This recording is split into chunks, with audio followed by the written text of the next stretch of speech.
एक बार फिर से आप सभी का स्वागत है। इस वीडियो में जानेंगे लोकसभा चुनाव का ओपिनियन पोल। इस बार लोकसभा में किसकी बनेगी सरकार? क्या एनडीए गठबंधन फिर से अपनी सरकार बना पाएगा या फिर इस बार इंडिया गठबंधन की सरकार बनने जा रही है? किस पार्टी को कितनी लोकसभा सीटों पर जीत मिल सकती है, जानेंगे लोकसभा चुनाव ओपिनियन पोल। तो इस वीडियो को लाइक कर लीजिए और ऐसे ही वीडियो देखने के लिए चैनल को अभी सब्सक्राइब कीजिए। कमेंट करके बताइए आपको क्या लगता है इस बार लोकसभा में किसकी सरकार बन सकती है, किस पार्टी को कितनी सीटों पर जीत मिल सकती है। कमेंट करके अपनी राय जरूर दीजिए।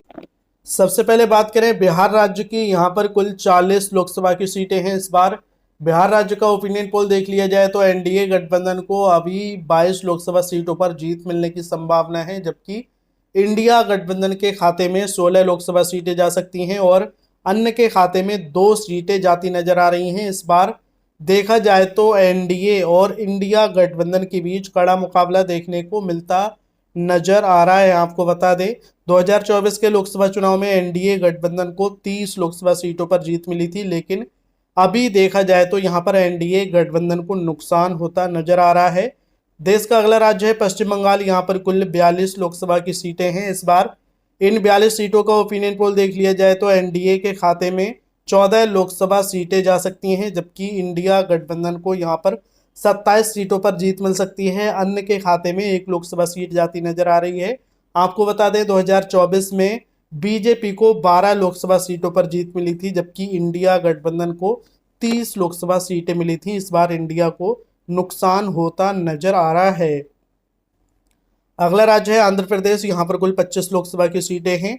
आंध्र प्रदेश राज्य का ओपिनियन पोल देख लिया जाए तो एनडीए गठबंधन को यहाँ पर 15 लोकसभा सीटों पर जीत मिल सकती है। इंडिया गठबंधन के खाते में 8 लोकसभा सीटें जा सकती हैं, अन्य के खाते में यहाँ पर 2 सीटें जाती नजर आ रही हैं। इसी के साथ बात करें महाराष्ट्र की 48 लोकसभा सीटों की। इस बार महाराष्ट्र का ओपिनियन पोल देखें तो एनडीए गठबंधन को 28 लोकसभा सीटों पर जीत मिलने की संभावना है, जबकि इंडिया गठबंधन के खाते में 20 सीटें जा सकती हैं और 1 लोकसभा सीट अन्य के खाते में जा सकती है। आपको बता दें 2024 के लोकसभा चुनाव में एनडीए गठबंधन को 17 लोकसभा सीटों पर जीत मिली थी और इंडिया गठबंधन को 30 लोकसभा सीटें मिली। 2024 में इंडिया गठबंधन को बड़ा फायदा देखने को मिला था, लेकिन अभी देखा जाए तो यहाँ पर एनडीए गठबंधन को एक बार फिर से फायदा मिलता नजर आ रहा है। देश का अगला राज्य है उत्तर प्रदेश। यहाँ पर कुल 80 लोकसभा की सीटें हैं इस बार। इन 80 सीटों का सर्वे देख लिया जाए तो यहाँ पर एनडीए गठबंधन को 43 लोकसभा सीटों पर जीत मिल सकती है, जबकि इंडिया गठबंधन के खाते में 35 सीटें जा सकती हैं और अन्य के खाते में 2 सीटें जाती नजर आ रही हैं। उत्तर प्रदेश में देखा जाए तो इस बार बीजेपी गठबंधन को फिर से बड़ा फायदा मिल सकता है। 2024 में एनडीए गठबंधन को 36 लोकसभा सीटें मिली थी और इंडिया गठबंधन को 43 सीटें मिली। 1 लोकसभा सीट पर आजाद समाज पार्टी की जीत हुई थी। अभी देखा जाए तो यहाँ पर एनडीए गठबंधन को 43 लोकसभा सीटें मिलती नजर आ रही हैं और इंडिया गठबंधन को 35 सीटों पर जीत मिल सकती है। देश का अगला राज्य है तमिलनाडु। यहाँ पर कुल 39 लोकसभा की सीटें हैं इस बार। तमिलनाडु राज्य का ओपिनियन पोल देख लिया जाए तो भाजपा गठबंधन को 16 लोकसभा सीटें मिलती नजर आ रही हैं, जबकि इंडिया गठबंधन के खाते में 22 सीटें जा सकती हैं और अन्य के खाते में 1 लोकसभा सीट जाती नजर आ रही है। इस बार देखा जाए तो बीजेपी गठबंधन को बड़ा फायदा मिलता नजर आ रहा है। बीजेपी और एआईएडीएम के गठबंधन को फायदा मिल सकता है। आपको बता दें 2024 के लोकसभा चुनाव में एनडीए गठबंधन का तमिलनाडु में खाता नहीं खुल पाया था और सभी 39 की 39 लोकसभा सीटों पर इंडिया गठबंधन ने जीत हासिल की थी। लेकिन अभी देखा जाए तो यहाँ पर एनडीए गठबंधन को 16 और इंडिया गठबंधन को 22 सीटों पर जीत मिल सकती है। 1 लोकसभा सीट अन्य के खाते में जाती नजर आ रही है। अभी तक लोकसभा की 274 सीटों का ओपिनियन पोल देख चुके हैं इस बार। इन 274 सीटों में से बीजेपी गठबंधन को 138 लोकसभा सीटों पर जीत मिलती नजर आ रही है, जबकि इंडिया गठबंधन को 128 सीटें मिल सकती हैं और अन्य पार्टियों के खाते में 9 लोकसभा सीटें जाती नजर आ रही हैं। देखा जाए तो अभी तक इंडिया गठबंधन और एनडीए गठबंधन के बीच कड़ा मुकाबला देखने को मिलता नजर आ रहा है। देश का अगला राज्य है मध्य प्रदेश। यहाँ पर कुल 29 लोकसभा की सीटें हैं। मध्य प्रदेश का ओपिनियन पोल देख लिया जाए तो बीजेपी गठबंधन को 19 लोकसभा सीटों पर इस बार जीत मिल सकती है, जबकि इंडिया गठबंधन के खाते में 10 लोकसभा सीटें जा सकती हैं। अन्य पार्टियों का खाता नहीं खुल पा रहा है। इस बार मध्य प्रदेश में कांग्रेस गठबंधन को बड़ा फायदा मिलता नजर आ रहा है। आपको बता दें 2024 के लोकसभा चुनाव में सभी 29 लोकसभा सीटें बीजेपी ने जीती थी, लेकिन अभी यहां पर बीजेपी गठबंधन को 19 और 10 लोकसभा सीटों पर इंडिया गठबंधन का कब्जा हो सकता है। अगला राज्य है कर्नाटक। यहाँ पर कुल 28 लोकसभा की सीटें हैं। कर्नाटक राज्य का ओपिनियन पोल देख लिया जाए तो एनडीए गठबंधन को 12 लोकसभा सीटों पर इस बार जीत मिलने की संभावना है, जबकि इंडिया गठबंधन के खाते में 15 सीटें जा सकती हैं और अन्य के खाते में 1 लोकसभा सीट जाती नजर आ रही है। अगला राज्य है गुजरात। यहाँ पर कुल 26 लोकसभा की सीटें हैं। गुजरात राज्य का ओपिनियन पोल देख लिया जाए तो बीजेपी गठबंधन को यहाँ पर 22 लोकसभा सीटें मिलती नजर आ रही हैं, जबकि 3 सीटों पर कांग्रेस गठबंधन का कब्जा हो सकता है। 1 लोकसभा सीट अन्य के खाते में जा सकती है। अगला राज्य है उड़ीसा। यहाँ पर कुल 21 लोकसभा की सीटें हैं। इस बार उड़ीसा से बीजेपी को 9 लोकसभा सीटें मिलती नजर आ रही हैं, जबकि कांग्रेस गठबंधन के खाते में 8 सीटें जा सकती हैं। 4 लोकसभा सीटों पर बीजू जनता दल का कब्जा होता नजर आ रहा है। देश का अगला राज्य है राजस्थान। यहाँ पर कुल 25 लोकसभा की सीटें हैं। राजस्थान राज्य का ओपिनियन पोल देखें तो यहाँ पर एनडीए गठबंधन को 16 लोकसभा सीटों पर जीत मिल सकती है। इंडिया गठबंधन को 8 लोकसभा सीटें मिलती नजर आ रही हैं। अन्य के खाते में 1 लोकसभा सीट जाती नजर आ रही है।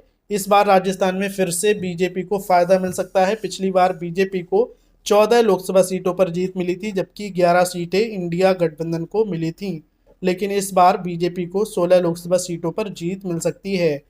अभी तक 403 लोकसभा सीटों का ओपिनियन पोल देख चुके हैं। इस बार इन 403 सीटों में से बीजेपी गठबंधन को 216 लोकसभा सीटें मिलती नजर आ रही हैं, जबकि कांग्रेस गठबंधन के खाते में 171 लोकसभा सीटें जा सकती हैं और अन्य पार्टियों के खाते में 16 लोकसभा सीटें जाती नजर आ रही हैं। देश का अगला राज्य है केरल। यहाँ पर कुल 20 लोकसभा की सीटें हैं। केरल राज्य का ओपिनियन पोल देखें तो यहाँ पर एनडीए के खाते में 2 सीटें जा सकती हैं। इंडिया गठबंधन को 10 लोकसभा सीटों पर जीत मिल सकती है और अन्य के खाते में 8 सीटें जाती नजर आ रही हैं। इसी के साथ बात करें तेलंगाना की। यहाँ पर कुल 17 लोकसभा की सीटें हैं। इस बार तेलंगाना राज्य का ओपिनियन पोल देखें तो एनडीए गठबंधन को 6 लोकसभा सीटें मिलती नजर आ रही हैं। इंडिया गठबंधन को 9 सीटें मिल सकती हैं। अन्य के खाते में 2 लोकसभा सीटें जाती नजर आ रही हैं। अगला राज्य है असम। यहाँ पर कुल 14 लोकसभा की सीटें हैं। असम राज्य का ओपिनियन पोल देखें तो बीजेपी गठबंधन को 10 लोकसभा सीटों पर जीत मिल सकती है, जबकि कांग्रेस गठबंधन के खाते में 4 सीटें जाती नजर आ रही हैं। इसी के साथ बात करें झारखंड राज्य की। यहाँ पर कुल 14 लोकसभा की सीटें हैं। इस बार झारखंड से एनडीए गठबंधन को 8 सीटें मिलती नजर आ रही हैं, जबकि इंडिया गठबंधन के खाते में 6 लोकसभा सीटें जा सकती हैं। अगला राज्य है पंजाब। यहाँ पर कुल 13 लोकसभा की सीटें हैं। पंजाब से इस बार बीजेपी गठबंधन को 3 सीटें मिल सकती हैं, जबकि कांग्रेस गठबंधन के खाते में 10 लोकसभा सीटें जाती नजर आ रही हैं। देश का अगला राज्य है छत्तीसगढ़। यहाँ पर कुल 11 लोकसभा की सीटें हैं। छत्तीसगढ़ से एनडीए गठबंधन को 7 लोकसभा सीटें मिलती नजर आ रही हैं। इंडिया के खाते में 4 सीटें जा सकती हैं और अन्य पार्टियों का खाता खुलना मुश्किल होता नजर आ रहा है। इसी के साथ बात करें हरियाणा की। यहाँ पर कुल 10 लोकसभा की सीटें हैं। इस बार हरियाणा से 7 सीटें बीजेपी गठबंधन को मिल सकती हैं। इंडिया गठबंधन के खाते में 3 लोकसभा सीटें जाती नजर आ रही हैं। अगला राज्य है दिल्ली। यहाँ पर कुल 7 लोकसभा की सीटें हैं। दिल्ली से बीजेपी गठबंधन को 6 सीटें मिल सकती हैं, जबकि यहाँ पर कांग्रेस गठबंधन के खाते में 1 लोकसभा सीट जाती नजर आ रही है। देश का अगला राज्य है जम्मू कश्मीर। यहाँ पर कुल 6 लोकसभा की सीटें हैं। इस बार जम्मू कश्मीर से एनडीए गठबंधन को 3 सीटें मिलती नजर आ रही हैं, जबकि इंडिया गठबंधन के खाते में भी यहाँ पर 3 लोकसभा सीटें जा सकती हैं।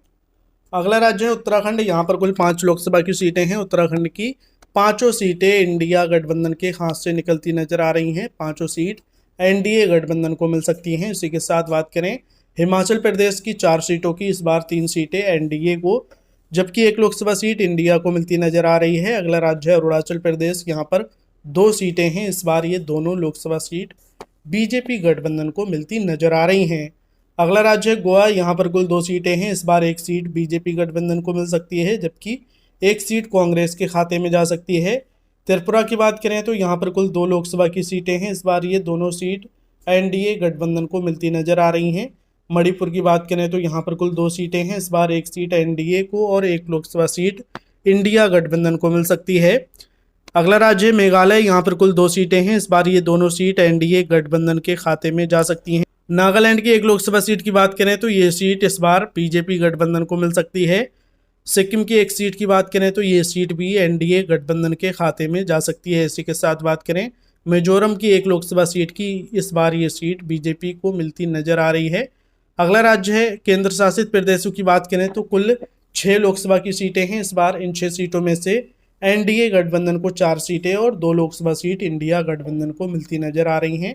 अभी तक लोकसभा की 543 यानी कि सभी सीटों का ओपिनियन पोल देख चुके हैं। इस बार इन 543 सीटों में से एनडीए गठबंधन को 291 सीटें मिलती नजर आ रही हैं, जबकि इंडिया गठबंधन को 226 लोकसभा सीटें मिल सकती हैं। अन्य के खाते में 26 सीटें जाती नजर आ रही हैं। आपको बता दें केंद्र में किसी भी पार्टी को सरकार बनाने के लिए 272 सीटों की आवश्यकता होती है। देखा जाए तो इस बार एनडीए गठबंधन को 291 सीटें मिलती नजर आ रही हैं, यानी एक बार फिर से एनडीए गठबंधन की सरकार बनती नजर आ रही है। तो आपको क्या लगता है किसकी बनेगी सरकार? कमेंट करके अपनी राय जरूर दीजिए।